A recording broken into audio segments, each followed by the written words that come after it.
now request her to kindly felicitate and welcome Shri Vinod Agnihotri, Senior Journalist, Consulting Editor of Amar Ujala.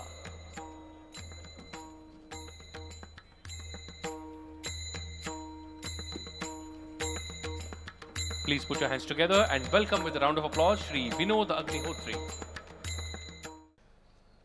सबसे पहले तो मैं धन्यवाद दूंगा इस संस्थान के प्रबंधन को जिन्होंने मुझे आमंत्रित किया, और अगर इस डोम को देखने के बाद और जो गीता भवन है उसको देखने के बाद शायद लगता है कि एक उम्मीद की किरण बाकी है और कॉन्फ्लिक्ट्स जो हैं वो ख़त्म हो जाएंगे, क्योंकि जिस तरह से यहाँ पर हर समाज और हर दर्शन का चित्रण किया गया है, अगर ये अप्रोच दुनिया अपना ले तो कॉन्फ्लिक्ट जोन ख़त्म हो जाएंगे और कॉन्फ्लिक्ट रिपोर्टिंग की ज़रूरत ही नहीं रहेगी।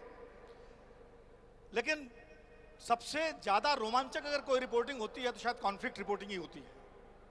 बाकी रिपोर्टिंग्स में तो बहुत आसानी से आपको फाइल मिल जाती है, कोई अफसर दे देता है एक्सपोजर के लिए, कोई नेता आपको कोई जानकारी दे देता है, किसी रैली में आप जाके पॉलिटिकल रिपोर्टिंग करते हैं तो बहुत सारा आसानी से हो जाती है। लेकिन कॉन्फ्लिक्ट जोन की रिपोर्टिंग जो है किसी भी पत्रकार के लिए सबसे बड़ी रोमांचक और चुनौतीपूर्ण होती है।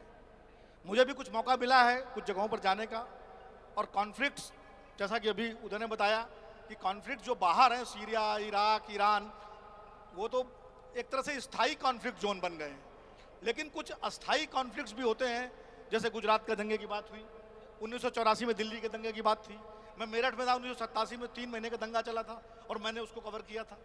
मैं नेपाल में गया था जब माओइस्ट इंसर्जेंसी चल रही थी, अंडरग्राउंड माओवादियों के इंटरव्यू लेने, और वहाँ हम क्रॉस फायर में आ गए थे, दोनों तरफ से गोलियाँ चल रही थी। तो ये बड़ी चुनौतियाँ होती हैं, क्योंकि कॉन्फ्लिक्ट जोन में रिपोर्ट करने वाला जो पत्रकार होता है वो किसी का नहीं होता और सबके निशाने पर होता है।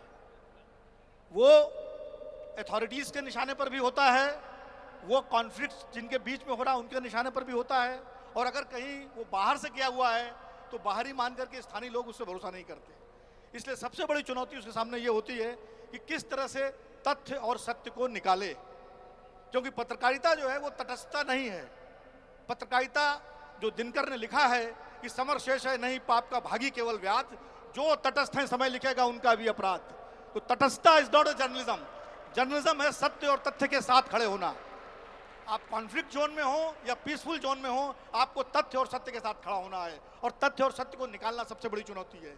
इसके लिए सबसे जरूरी है कि जिस जगह आप रिपोर्ट करने जाएं, जैसा कि अभी आपने बताया, कम से कम उस जगह के बारे में, वहाँ के भूगोल के बारे में, वहाँ की संस्कृति के बारे में, वहाँ की सभ्यता, वहाँ के समाज, वहाँ के लोगों के बारे में पूरी जानकारी होनी चाहिए।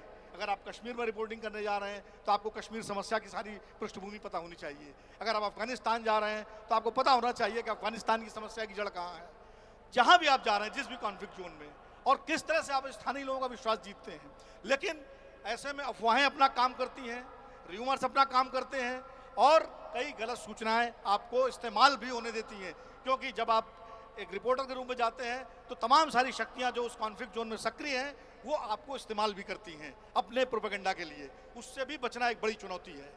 तीसरी बात यह है कि जब पत्रकार कॉन्फ्लिक्ट रिपोर्टिंग के लिए जाता है तो एक तरह से सर पे कफन बांध के जाता है, क्योंकि उसके पास सुरक्षा नहीं होती।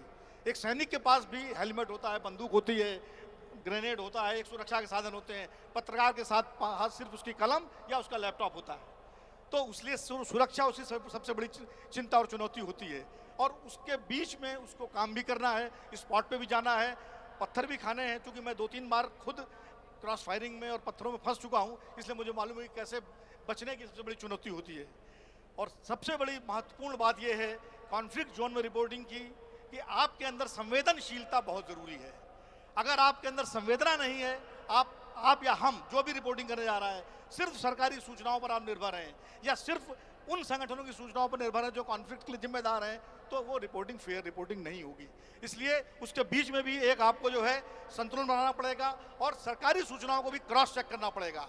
अगर सरकार या प्रशासन, कई बार दंगों में हम लोगों ने, मैंने मेरठ में रिपोर्टिंग की, मलियाना में हत्याकांड हुआ, 40 लोग मार दिए गए बस्ती से उतार करके, एडमिनिस्ट्रेशन ने कहा कुछ नहीं हुआ, सब कुछ शांति है। लेकिन हम लोग गए, एक एक घर का जाके जानकारी की, और उसके बाद पता लगा कि 40 लोगों को मार दिया गया। तो सिर्फ एडमिनिस्ट्रेशन के आधार पर अगर हम खबरें लिखेंगे तो वो फेयर रिपोर्टिंग नहीं होगी। इसलिए लोगों के बीच भी जाना पड़ेगा, लोगों को भी लाना पड़ेगा।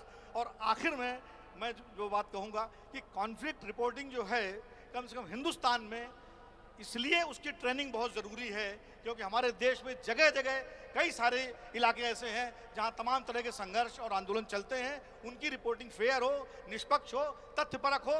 इसके लिए इस तरह के जो है आयोजन अगर होते रहें तो निश्चित रूप से आने वाले पत्रकारों को उससे कुछ सीख मिलेगी। धन्यवाद। ठीक।